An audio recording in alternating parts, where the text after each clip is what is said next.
অঝোর ধারায় ঝরছে পানি, তখনই বুঝে নিবে কাঁদে এক পুত্র হারা মা জননী।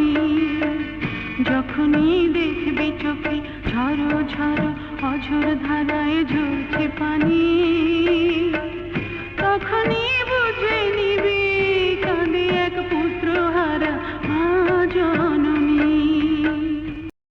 প্রিয় সালমান ভক্তরা, আমরা এই সন্তান হারা মায়ের চোখের পানি হয়তো মুছে দিতে পারবো না, কিন্তু আমরা প্রিয় মানুষটির হারানোর ব্যথা যন্ত্রণা ভোলার জন্য যেটুকু করতে পারি সেটি হলো সঠিক বিচারের মাধ্যমে আমরা মায়ের সেই চোখের পানি লাঘব করতে পারি।